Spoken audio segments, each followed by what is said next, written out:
हमारे साथ मौजूद हैं अमित साठ, दुरंगा के असली सुमित पटेल, राइट? यार तुम मेरे से सारे राज खुलवाने आए हो, मेरे Z5 ग्लोबल से पिटाई कराने आए हो। इसका खुलासा तो 24 अक्टूबर को होगा। नहीं, क्या बात, क्या बात। तो ये भी एक सस्पेंस है। ये तो ट्रेलर में अब आ गया है, ये तो ठीक है। नहीं, सबसे पहले तो Z5 ग्लोबल को मैं इस चीज़ के लिए अप्रिशिएट करूँगा कि एक तो बहुत इंटेंस थ्रिलर बनाया कुछ बहुत दिनों के बाद हिंदी में, और दूसरा इतनी जल्दी पार्ट 2 आ रहा है कि अभी पार्ट 1 हमको याद, वरना यूजुअली क्या होता है OTT पे के पार्ट 1 आप भूल गए तब पार्ट 2 आता है। ये बहुत अच्छा पॉइंट आपने उठाया है, और मैं भी इसके लिए Z5 ग्लोबल को और उनकी टीम को बहुत बधाई दूंगा, क्योंकि एक सीज़न और दूसरे सीज़न में बहुत ज़्यादा गैप अगर हो जाता है थोड़ा एक्टिंग रुचि चली जाती है, लोग भूल जाते हैं। वैसे ये इतना इंटेंस था कि इसमें भूलने वाला कुछ था नहीं, क्योंकि हम लोग मतलब वेट कर रहे थे कि कब आएगा पार्ट 2, क्योंकि ऐसी जगह छोड़ा था ना पार्ट 1 को कि ऐसा बहुत ही रेयर होता है। डेफिनेटली हिंदी में तो बहुत ही कम इस तरह की OTT पे वेब सीरीज आई। तो खैर, अब जैसे अब ये इतना इंटेंस थ्रिलर है और आपका पार्ट 2 में कैरेक्टर बहुत स्ट्रॉन्ग होने वाला है। पार्ट 1 में तो आप सो ही रहे थे, तो अब जो है तो किस तरह से आप लेते हैं, मतलब ये कितना चैलेंज रहा? क्योंकि पार्ट 1 सुपर हिट है, लोगों ने बहुत पसंद किया, अब पार्ट 2 में एक नया कैरेक्टर आ रहा है, उसके ऊपर कितना प्रेशर है? नहीं, प्रेशर तो कभी नहीं होता है। आप अपना काम सही से करेंगे तो प्रेशर तो नहीं होगा। बट इसका पूरा श्रेय मैं टीम को देता हूँ, गोल्डी बैल को और Z5 स्टूडियोज़ की क्रिएटिव टीम को, और चारू जो हमारे राइटर हैं, चारू भाई को। आई थिंक सबसे इम्पोर्टेंट चीज़ होती है राइटिंग मटीरियल। जब राइटिंग मटीरियल ही अच्छा नहीं होगा तो आप जाके क्या क्रिएट। सो दोनों सीज़न 1 बहुत अच्छा था, it was successful, and I'm happy about that. They created a script, they created a material which was fun to play with, and for me it's ये जो रोल है, ये जो पार्ट है, बहुत fascinating था मेरे लिए। इस तरह का रोल मैंने आज तक नहीं किया है। जैसे कि आपने कहा कि इनको of course hats off to the studio, Z5, that they are pushing content like this, they are backing content like this, they are backing the writing process, and they are not scared of going all out into a genre. So and same मेरे लिए था जब मुझे इस तरह का role मिला। मैं एक्साइटेड था कि कुछ नया करने को कुछ मिलेगा, और एक बाउंड्रीज जो है इस दुनिया की और थ्रिलर्स की, उसको थोड़ा पुश करने को मिलेगा, एंड ऑडियंस को कुछ नया देखने को मिलेगा। अब यही है कि एक्साइटमेंट ये है कि how the audience reacts to the second part of Duranga, how they accept our characters, and hope it entertains them. At the end of the day ये इंटरव्यू और ये सब हम लोग जो इतना एफर्ट कर रहे हैं, ये तो ऑडियंस को एंटरटेन करने के लिए ही कर रहे हैं eight the end of the day. So I hope people enjoy watching this as much as I have enjoyed making it. क्या नया, मतलब कुछ स्पेशल? जैसे पार्ट 1 में जो है वो गुलशन ने जो स्माइल किया है ना, वो सिग्नेचर मार्क बन गया था। तो पार्ट 2 में अमित क्या करने वाले हैं कि हम लोग हमेशा मैं बता दूंगा तो फिर आपको मज़ा नहीं आएगा, बट इतना ज़रूर कहूँगा कि टीजर तो आपने टीजर तो देख लिया। हाँ, ये टीजर अच्छा, बहुत दिन के बाद कोई ट्रेलर भी ऐसा आया है कि उसको देख के आप अभी भी कंफ्यूज है कि यार होने क्या वाला है। मुझे ट्रेलर बहुत अच्छा लगा। आपको अच्छा लगा? बहुत अच्छा लगा। तो बहुत दिन के बाद कोई ट्रेलर ऐसा है कि इसको आप देख के गेस नहीं कर सकते कि स्टोरी कहाँ जाएगी। एग्जैक्टली। और मुझे लगता है कि कोई भी ट्रेलर, इस सीरीज का ट्रेलर बनाना तो बहुत डिफिकल्ट था। मुझे बहुत अच्छा लगा जो ट्रेलर बनाया, बहुत लोगों को अच्छा लगा, मुझे बहुत अच्छा रिस्पॉन्स आया।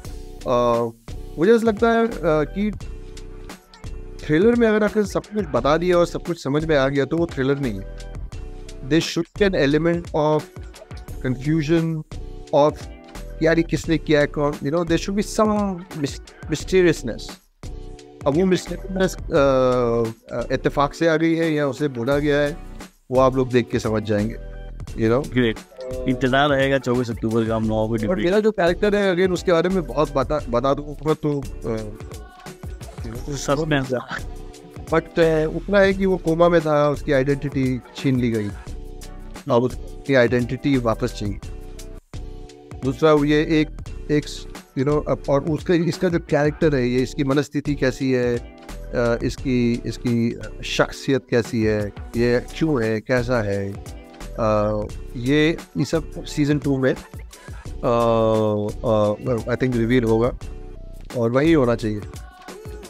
अगर हम आपकी बात करें तो मतलब जो बड़ी पहचान मिली है वो काई पोचे से बिल्कुल फेमस हुए, सरकार आई, सुल्तान आई, आपने टीवी पे भी बहुत सारे शोज़ किए, रियलिटी शो में भी आप पार्ट बने, और टीटी पे भी आप मौजूद हैं। तो अमित अपने को सबसे ज़्यादा फिट कहाँ पाते हैं?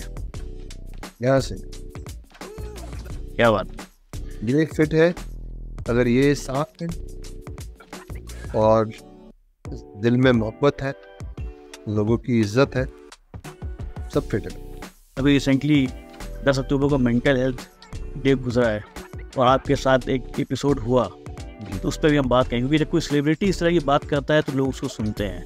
कहीं ना कहीं कैरेक्टर भी आपका उसी से उलझना है। कमर्शियल कैरेक्टर है, कमर्शियल शो है, कोरियन शो है फ्लावर ऑफ इविल, उसका अडेप्टेशन है, और इसमें कोई ऐसी हमने मतलब इसमें कोई गुंजाइश ही नहीं है कि ये बहुत ही इमेजिनेटिव दुनिया है। समझ लिए आपको कई पिक्चर देखते हैं फ्यूचर की, 2080 में जो भी हो रहा है उसको क्वेश्चन नहीं कर सकते कि ये मशीन ख़राब की हो गई, इसका फ्यूज़ क्यों उड़ गया। सो ये जो सीरीज़ है इसका मेंटल हेल्थ से कोई लेना देना नहीं है। इससे हमारा एक ही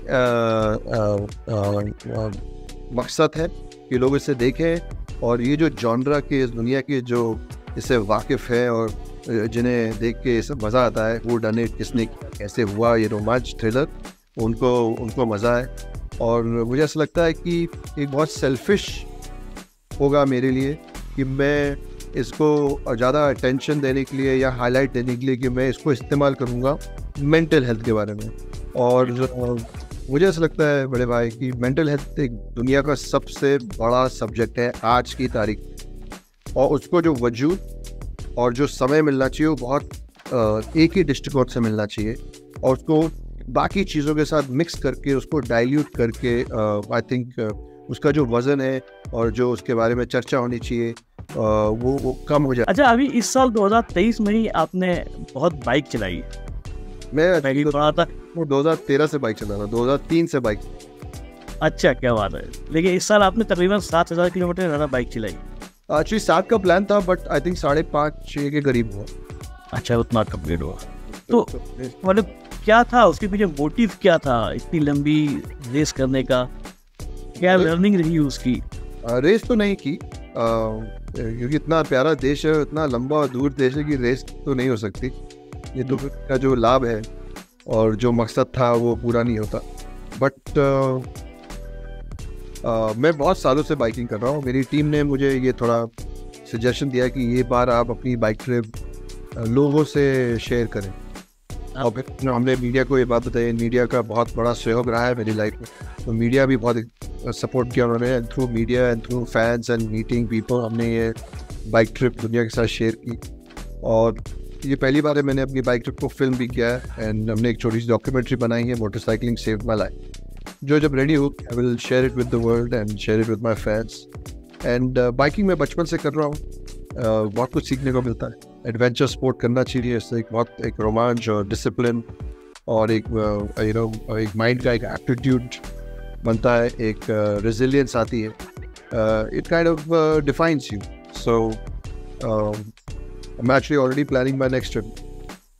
अमित भाई, मैं वापस जाऊंगा उसी आपका जो पैन इंडिया बाइकिंग था, तो उससे एक आउटकम, एक लर्निंग क्या आई एज ए ट्रैवलर, अगर किसी को आप ट्रैवल करना बिल्कुल करना चाहें? ज़रूर, बिल्कुल। और मुझे एक तो बहुत मज़ा आया, ये देश इतना खूबसूरत है, और जो हमें मालूम है, पता है, इतने सालों से घूम रहे हैं, बट उसका एक और वर्जन देखने को मिला। और अमेजिंग चीज़ है, इस देश के लोग कितने खूबसूरत हैं। सो आप जब इस तरह की राइड करते हैं, specially Jansar valley, Kinnaur valley, Spiti valley में, कुछ 3-4 दिन नेटवर्क नहीं होता, सड़कें नहीं हैं, कभी स्लश है, कभी रेत आ रही है, कभी बाइक टूट रही है, कभी रिकवरी कार टूट रही है। हर तरीके की दुविधा या जो चीज़ हो सकती थी इस बाइक ट्रिप पे हुई। बट अमेजिंग बात यह है कि हर जगह इमीडिएटली रेस्क्यू था, लोगों की मदद थी और सेल्फलेस, यू नो। एंड मैं बस सब हर जगह मुस्कुरा रहा था। इनफैक्ट 3-4 बार के बाद कुछ गलत हो रहा था तो जैसे जिस मेरा टायर फटा मैं हंस लग गया, तो उनके हंस क्यों रहे हो मेरी टीम ने, मैंने कहा भी आधे घंटे में उसको ठीक कर देगा, देखना। सो इट वॉज जस्ट बहुत ही हार्टफेल्ट ट्रिप थी। एंड एज अ राइडर भी मैं आई थिंक बहुत इम्प्रूव किया। और मेरे लिए बहुत स्पेशल थी इंडिया के जो रेड डी हिमालय के फाउंडर हैं मिस्टर विजय वर्मा, जो हर बाइकर जिनको जानता है। मैंने उनके साथ पहले कुछ ऑब्स्टिकल कोर्सेज भी किए हैं। उनको I call him the phantom of Indian motorcycling. और मुझे उनके साथ बाइक राइड करने को मिला। We did the whole Spiti valley. हम पंजाब से स्पीति वैली और किन्नौर वैली तक के साथ गए थे। फिर वो वापस आ गए थे, मैं वहाँ से जांगसर वैली वो पदम निकल गया था। सो इसलिए बहुत बड़े हाई की बात थी कि मुझे अपने गुरु और विजय सर के साथ कुछ दिन बाइक चलाने को मिला, के पीछे बाइक चलाने को मिला, उनकी लाइन्स, और वापस एक रिवीजन हुआ कि किस तरह बाइक चलानी है, किस तरह के टेरेन में। So this bike trip was very special and it's more special, जैसे मैंने बताया आपको भाई, कि मैं ये लोगों के साथ शेयर कर सकता हूँ। नाइस। तैयार होगी, मैं आपको भी भेजूंगा, आप देखिए। बिल्कुल इंतजार रहेगा। और अब दुरंगा 2 के बाद क्या सोचा नहीं है, और अभी तो सारा अटेंशन दुरंगा 2 पे है, और उसके बाद देखेंगे, दुबई आएंगे आपसे मिलने। बिल्कुल, हमको इंतजार रहेगा कि आप बाइक लेके वर्ल्ड टूर पे निकले, तब दुबई में मुलाकात करते हैं। बिल्कुल मिलेंगे, बिल्कुल करेंगे, ये भी करेंगे। बिल्कुल बिल्कुल। All the best for Duranga 2 and upcoming projects, and thanks for being with us. Thank you, bye. Thank you. Take care. Like and subscribe to our channel. Hit the bell icon to get notification from the Brew News.